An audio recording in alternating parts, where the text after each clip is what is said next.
9 अगस्त को राहुल गांधी ने अपनी पार्टी के अविश्वास प्रस्ताव पर चर्चा के दौरान मणिपुर को लेकर केंद्र सरकार पर जमकर हमला बोला। राहुल के भाषण के दौरान उनकी मां सोनिया गांधी भी खास एक्टिव नजर आई। सोनिया गांधी राहुल के आने से पहले ही सदन में आ गई थी। यही नहीं, चर्चा शुरू होने से पहले सोनिया गांधी और नेशनल कॉन्फ्रेंस के नेता फारूक अब्दुल्ला राहुल को उनके भाषण के लिए सलाह देते हुए भी नजर आए। 10 अगस्त को पीएम मोदी ने अविश्वास प्रस्ताव पर भाषण दिया। विपक्ष ने यह अविश्वास प्रस्ताव पीएम मोदी को मणिपुर पर बोलने के लिए बुलाया था ताकि पीएम मोदी सदन में मणिपुर पर बोले। पीएम मोदी ने 2 घंटे 12 मिनट का भाषण दिया, जिसमें से वे मणिपुर पर 1 घंटे 32 मिनट बाद बोले।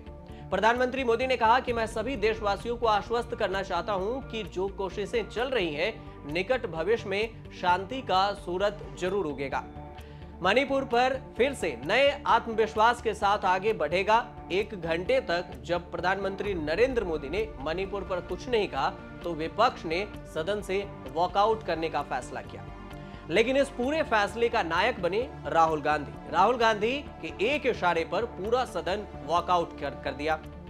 इंडिया के नेताओं के साथ राहुल गांधी आगे आगे चल रहे थे, फिर बाकी नेता राहुल गांधी के साथ सदन से विरोध करते हुए पीछे पीछे बाहर हो गए।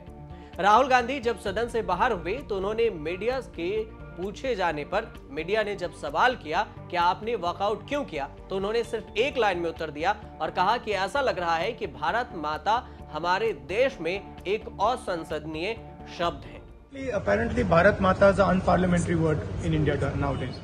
मानसून सत्र 20 जुलाई से शुरू हुआ था और इस पूरे सत्र में विपक्ष ने मणिपुर में हो रही हिंसा को लेकर जमकर हंगामा किया। वे प्रधानमंत्री मोदी से मणिपुर पर बोलने की मांग कर रहे थे। इसके लिए विपक्ष ने 26 जुलाई को केंद्र सरकार के खिलाफ अविश्वास प्रस्ताव लाने का फैसला किया था। अगले दिन यानी कि 27 जुलाई को लोकसभा अध्यक्ष ने विपक्ष के प्रस्ताव को स्वीकार भी कर लिया। 10 अगस्त को प्रधानमंत्री मोदी ने 2 घंटे 12 मिनट के भाषण में से सबसे ज्यादा 50 बार कांग्रेस का नाम लिया और मणिपुर पर 18 बार। लेकिन 10 अगस्त से एक दिन पहले 9 अगस्त को जब राहुल गांधी सदन में भाषण दे रहे थे, उस वक्त एक और खास बात देखने को मिला।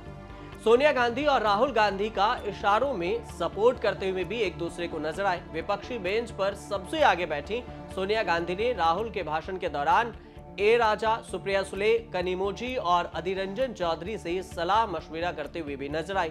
राहुल गांधी के भाषण के दौरान सोनिया गांधी कई बार ताली भी बजाती नजर आई। जब सत्ता पक्ष से राहुल के भाषण के दौरान सत्ता पक्ष ने हंगामा हुआ, तब सोनिया गांधी जवाब देने के लिए कांग्रेस सांसदों को उत्साहित करते भी नजर आई।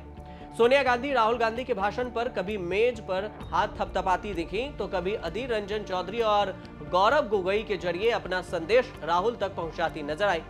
दरअसल राहुल गांधी 4 महीने बाद लोकसभा में बोल रहे थे। ऐसे में सोनिया गांधी कोई भी जोखिम मोल नहीं लेना चाहती थी।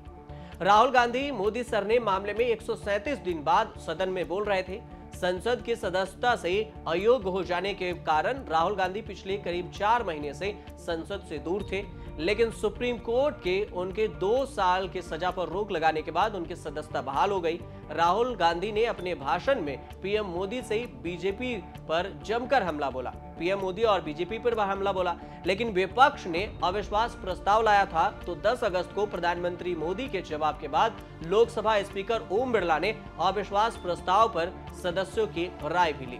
इसके बाद ध्वनि मत से अविश्वास प्रस्ताव गिर गया। मोदी सरकार के खिलाफ यह दूसरा अविश्वास प्रस्ताव था।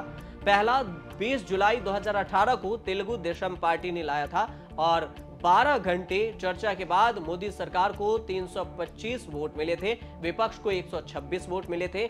अब तक 27 बार अविश्वास प्रस्ताव लाया गया है।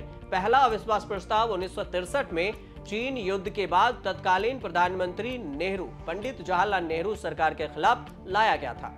अविश्वास प्रस्ताव गिरने के बाद विपक्ष की ओर से कहा गया कि ये इंडिया की जीत है, क्योंकि प्रधानमंत्री सदन में मणिपुर पर बोलने के लिए आना नहीं चाहते थे, लेकिन विपक्ष ने उन्हें अविश्वास प्रस्ताव के जरिए खींचकर सदन में लाया और अब जाकर प्रधानमंत्री मोदी बोले। लेकिन अगर बोले भी तो 1 घंटे के बाद, जब विपक्ष सदन से वॉकआउट कर गया था। आप देखते रहिए न्यूज़ तक।